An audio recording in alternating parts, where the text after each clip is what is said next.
The hotel manager had already called security when Emily Carter stepped into the crystal ballroom holding the hand of a man in oil-stained work clothes. Two guards moved toward them beneath the cold white chandeliers. Around the room, conversations faded. Champagne glasses stopped halfway to painted lips. Nearly 200 guests turned to stare at Emily's faded blue dress, her worn shoes, and the tall man beside her carrying a patched canvas backpack. "Employees use the service entrance," the manager said sharply. "He's not an employee," Emily replied. Her hand tightened around the man's rough fingers. "He's my husband." The silence that followed felt heavier than any insult. At the center table, Emily's father slowly rose. Richard Carter was a powerful real estate investor whose name appeared on half the luxury buildings in the city. Tonight's celebration marked his company's 30th anniversary, but the expression on his face looked less like surprise and more like betrayal. Emily had not seen her family in 11 months, not since she had walked away from their mansion, their money, and the engagement they had arranged with the son of a wealthy attorney. She had chosen Daniel Reed instead. Daniel was a mechanic who rented a narrow room above an auto shop. He owned 2 shirts without grease stains, 1 pair of formal shoes bought from a thrift store, and an old leather notebook he carried everywhere inside his backpack. Emily's family called him uneducated, ordinary, and hopeless. Her mother covered her mouth, not from emotion, but embarrassment. "You actually married him?" Richard asked. Emily lifted her chin, though her hands were trembling. 3 weeks ago. A few guests whispered. Someone laughed near the bar. Emily recognized the voice of her older sister, Vanessa, dressed in silver silk and diamonds. Vanessa walked closer, looking Daniel up and down as though he were something tracked in from the street. "You gave up a penthouse for a man who fixes broken cars?" Daniel said nothing. He stood calmly beneath the lights, his shoulders straight, his old jacket neatly buttoned. Only Emily noticed the small movement of his thumb brushing across the scar on his palm, a habit he had whenever he was trying to hide pain. Richard reached into his coat and removed a checkbook. "Name your price," he said to Daniel. "Leave my daughter tonight, and you'll never have to touch another engine." Emily's face went pale. But Daniel did not look at the check. He looked at Emily. She had defended him when strangers mocked his clothes. She had brought him coffee during freezing nights at the garage. She had believed him when all he possessed was a dream drawn in the pages of that battered leather notebook. Daniel gently set his backpack on the marble floor. "I didn't marry her because of what her family owns," he said. "And I won't leave because of what you're willing to pay." Richard's jaw tightened. "Then both of you can leave." The guard stepped forward. Emily's eyes filled, but Daniel took her hand and led her toward the exit without arguing. Behind them, laughter slowly returned, louder than before. As they reached the revolving doors, Daniel's phone vibrated. He glanced at the message, then opened his backpack and touched the old leather notebook. For the first time that evening, something changed in his eyes. Not anger. Certainty. Emily looked at him. "What is it?" Daniel closed the notebook and stared back at the glittering ballroom. Someone finally said yes. Daniel did not explain the message until they were 3 blocks away from the hotel. Rain had begun to fall, turning the city lights into blurred ribbons across the pavement. Emily walked beside him in silence, holding the hem of her dress above the wet sidewalk. Her shoes were already soaked, but she did not complain. Daniel stopped beneath the narrow awning of a closed bakery. "A company in Detroit wants to meet me," he said. Emily searched his face. "About the design?" He nodded. For nearly 4 years, Daniel had filled the old leather notebook with sketches of a compact engine system that could reduce fuel waste in delivery vehicles. He had built small prototypes from discarded parts after the garage closed, working beneath a single hanging bulb while the rest of the city slept. No investor had taken him seriously. Some never replied. Others laughed as soon as they saw his address. One executive had returned the notebook through the mail with a note that read, "Mechanics repair ideas. They do not create them." Daniel had kept that note. Not because he believed it, but because it reminded him how easily people confused poverty with inability. He had grown up moving between foster homes after his mother died when he was 9. His father had disappeared long before that. At 16, Daniel slept in the back room of a repair shop owned by an elderly mechanic named Walter Hayes, who gave him work sweeping floors and cleaning tools. Walter noticed that Daniel never threw broken parts away. "You see possibilities in things everyone else abandons," Walter once told him. That sentence changed Daniel's life. Walter taught him how to rebuild engines, but more importantly, how to stay patient when something refused to work. Years later, when Walter became ill and lost the garage, Daniel promised him that one day he would build something with his own name on it. The scar across Daniel's palm came from the night he pulled a burning component from his first prototype to keep the fire from spreading through the shop. He had lost the machine, 6 months of savings, and nearly the use of 2 fingers. But he had saved the notebook. Emily had met him 2 weeks later. Her car had broken down outside the garage during a thunderstorm. She expected a quick repair and an expensive bill. Instead, Daniel fixed a loose connection in 10 minutes and refused payment after noticing she had been crying. "You look like you need one good thing tonight," he had said. That small kindness stayed with her long after the car was running again. Now they lived in a 1-bedroom apartment above a laundromat. The pipes rattled. The windows leaked. Daniel often skipped dinner so Emily could eat, pretending he had already eaten at work. She knew every lie, but she also knew the man behind them. "What did the message say?" she asked. Daniel handed her the phone. The company wanted him in Detroit the following morning. They had reviewed his revised prototype and were considering a licensing agreement. Emily read the message twice. This could change everything. Daniel looked back toward the distant hotel lights. "Maybe," he said. "But I'm not doing it to prove your family wrong." "Then why?" He opened the notebook to the first page. Written beneath Walter's faded handwriting were 6 words. "Build something no one can take away." Daniel closed it carefully. "I'm doing it because I made a promise." The meeting in Detroit lasted 11 minutes. Daniel had spent the entire night on a bus, his leather notebook pressed against his chest while Emily slept with her head on his shoulder. By sunrise, they were standing inside a glass office tower surrounded by polished steel, quiet elevators, and people whose shoes cost more than their monthly rent. The receptionist looked at Daniel's worn jacket and frowned. "Deliveries are downstairs." "I have a meeting with Mr. Whitmore," Daniel said. She glanced at his oil-stained backpack. "Are you sure?" Before Daniel could answer, a tall man in a charcoal suit emerged from the conference room. Charles Whitmore was the founder of a national transportation company and one of the wealthiest investors in the Midwest. Behind him stood 3 engineers and 2 attorneys. Whitmore did not offer Daniel a seat. "We reviewed your concept," he said. "It is ambitious." Daniel waited. One of the engineers opened the leather notebook and turned several pages with gloved fingers, as though the grease marks might stain him. "The calculations are incomplete," the engineer said.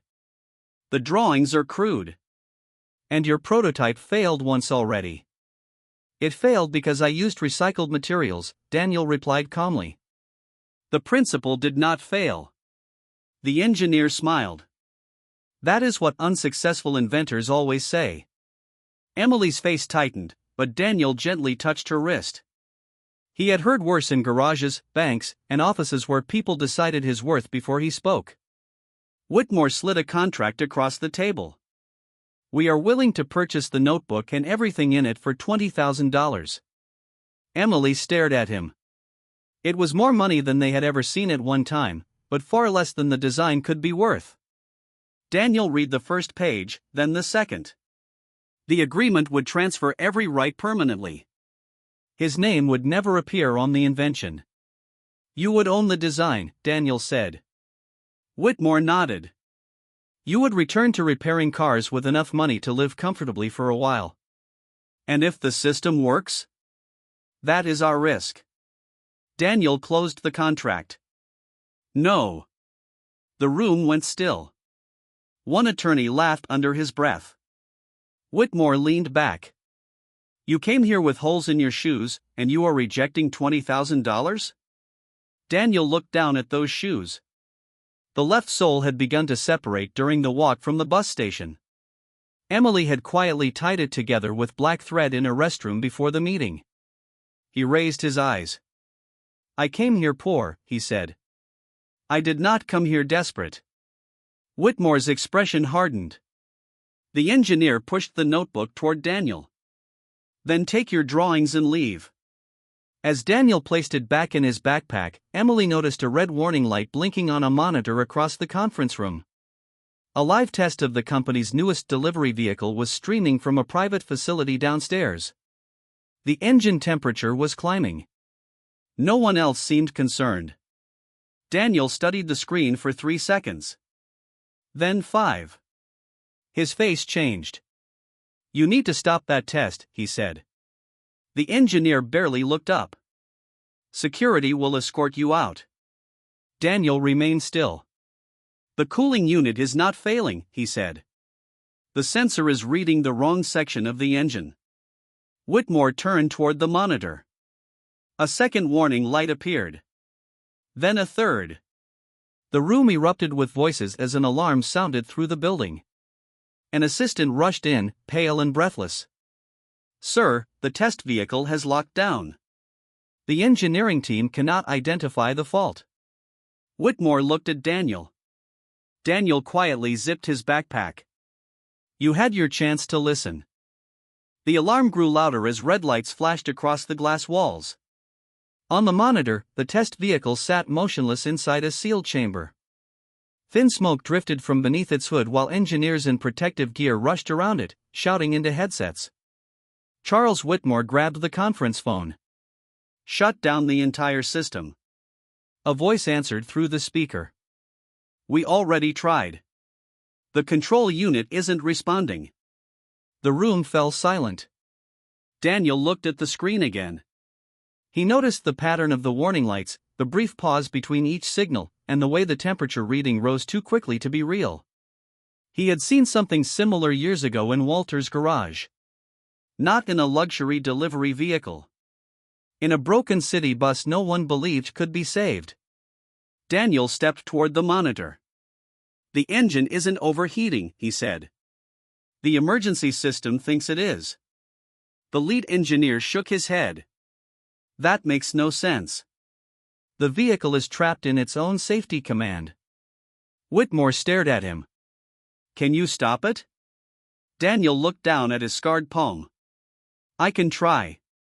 The test facility was 3 floors below, behind 2 security doors and a wall of reinforced glass. When Daniel entered the chamber, the cold fluorescent lights made his worn jacket look even older. Around him stood machines worth millions of dollars, all controlled by experts who had spent years in universities and corporate laboratories. Yet no one moved. Daniel approached the vehicle slowly. Emily watched from behind the glass, both hands pressed against her chest. She knew that look on his face. He had worn it during freezing nights in the garage, when a machine seemed impossible and everyone else had already gone home. Daniel opened the hood. He did not reach for the main engine. Instead, he followed a thin cable running beneath the control housing. The lead engineer spoke urgently through the intercom. "That line is not connected to the cooling system." Daniel glanced toward the glass. "Exactly." He removed a small metal tool from his backpack. It was old, scratched, and wrapped with black tape around the handle. Walter had given it to him on his 17th birthday. Daniel loosened a narrow panel and found a secondary sensor pressed too close to a high-voltage component. The sensor was absorbing heat from the wrong source, sending false readings to the computer, and locking the entire vehicle into emergency mode. A tiny mistake. Hidden beneath a perfect machine. Daniel adjusted the sensor, secured the cable, and stepped back. "Reset it now," he said. The engineer hesitated. Whitmore pressed the intercom button. "Do it." For one long second, nothing happened. Then the red warning lights disappeared. The smoke stopped. The vehicle's system restarted with a quiet mechanical hum. No one in the control room spoke. The lead engineer stared at the screen, his mouth slightly open. Technicians checked the readings again and again, but every number remained stable. Daniel closed the hood. When he returned to the conference room, his hands were stained with grease. The same engineer who had mocked his drawings could no longer meet his eyes. Whitmore placed the rejected contract on the table, then slowly tore it in half. "I owe you an apology." Daniel looked at the pieces. "You owe your engineers better ears." Emily lowered her head, hiding a proud smile. Whitmore walked to the window, where the morning light spread across the city. "What would it take," he asked, "for you to build your system with us?" Daniel opened his leather notebook. But before he could answer, one of the attorneys rushed into the room holding a tablet. "Mr. Whitmore," she said, breathless. "You need to see who filed the original patent." Daniel looked at the name on the screen. His face went completely still. It was not his. It was Walter Hayes. Daniel stared at the tablet as though the room had disappeared around him. Walter Hayes. The old mechanic who had given him a place to sleep. The man who had taught him to listen to machines before replacing them. The man Daniel believed had died with nothing but unpaid bills and a closed garage. Charles Whitmore looked from the screen to Daniel. "You knew about this patent?" "No," Daniel said quietly. The attorney enlarged the document. It had been filed 7 years earlier, only weeks before Walter lost the garage. The patent described the earliest version of the same fuel-saving system Daniel had spent years developing. But Daniel's name appeared beneath Walter's. Not as an assistant. As the legal beneficiary. Emily stepped closer. "He left it to you." Daniel opened the old leather notebook with trembling hands.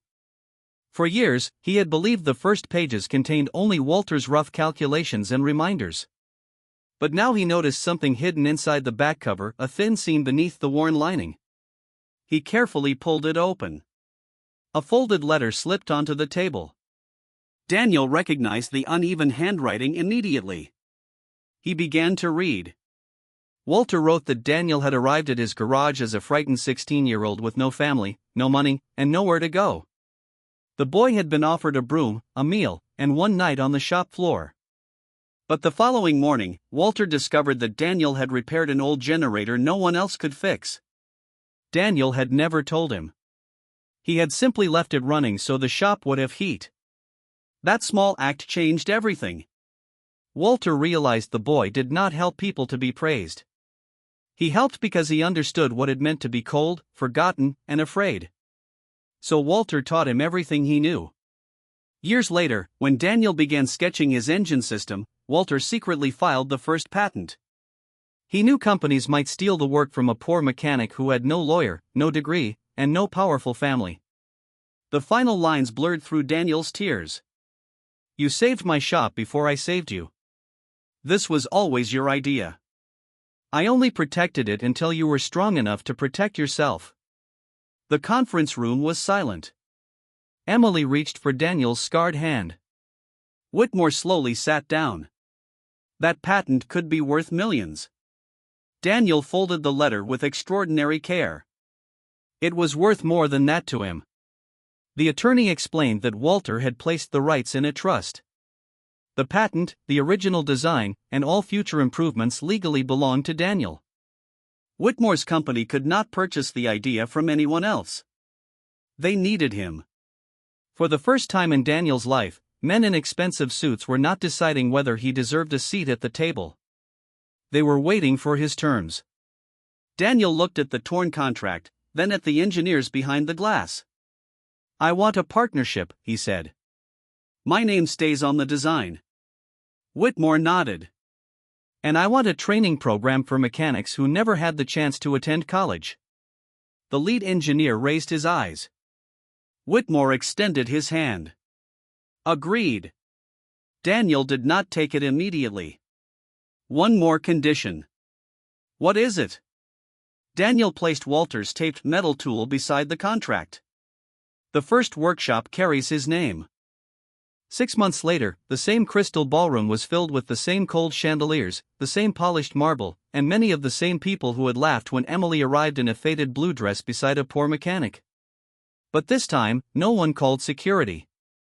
A line of black cars stopped outside the hotel. Reporters gathered near the entrance as Daniel stepped onto the sidewalk wearing a simple dark suit. The scar on his palm was still visible. The old canvas backpack still hung from one shoulder. Emily walked beside him. She wore no diamonds, only the small silver ring Daniel had bought after saving for 3 months. Her hand rested inside his, exactly as it had the night her family ordered them to leave. Inside the ballroom, a large screen displayed the announcement everyone had come to hear. Whitmore Transportation had launched Daniel's fuel saving system across its national fleet. The company's value had risen dramatically, and Daniel's ownership stake had made him a millionaire. More important to him, the first Walter Hayes Training Center had opened that morning, offering paid apprenticeships to young mechanics from foster homes, struggling families, and neighborhoods where talent was often ignored. Richard Carter stood near the center table, looking smaller than Emily remembered. Vanessa's confident smile had disappeared. Their mother kept adjusting her necklace, unable to meet Daniel's eyes. When Daniel and Emily entered, the room became silent again. This time, it was not contempt that silenced them. It was shame. Richard walked toward Daniel with slow, uncertain steps. "I misjudged you," he said. Daniel looked at him calmly. "You judged what I owned." Richard lowered his eyes. "I hurt my daughter." Emily's voice was quiet. "You made me choose between love and belonging." Her father's face tightened as if the words had struck deeper than anger ever could. He looked around at the guests who once praised his power, then back at the daughter he had nearly lost. "I was wrong," he whispered. Emily did not forgive him immediately. Some wounds deserved more than a beautiful apology in a crowded room. But when Richard asked whether he could visit their small apartment and share dinner, she nodded once. It was not reconciliation. It was a beginning. Later that evening, Whitmore invited Daniel onto the stage. Applause rose through the ballroom, but Daniel did not speak about money, patents, or success. He held up the battered leather notebook. "This belonged to 2 poor mechanics," he said. "One gave a homeless boy a broom and a warm floor. The other repaired a generator because he knew what it felt like to be cold." The room became still. Neither act looked important at the time. But kindness often begins quietly, long before the world notices what it has built. Daniel stepped away from the microphone and returned to Emily. Vanessa approached them near the exit, tears gathering in her eyes. "Why didn't you tell us he would become successful?" Emily looked at Daniel, then smiled gently. "I didn't marry who he might become. I married who he already was." Outside, rain softened the city lights just as it had the night they were thrown out. Daniel opened his umbrella and held it over Emily. They walked past the hotel without looking back. Because wealth had changed their address, but it had not changed their hearts. And sometimes, the person everyone laughs at is simply the one whose story has not reached its turning point yet. If this story reminded you not to judge someone by their clothes, their job, or their empty pockets, share it with someone who needs that reminder. And subscribe for more stories where kindness gets the final word.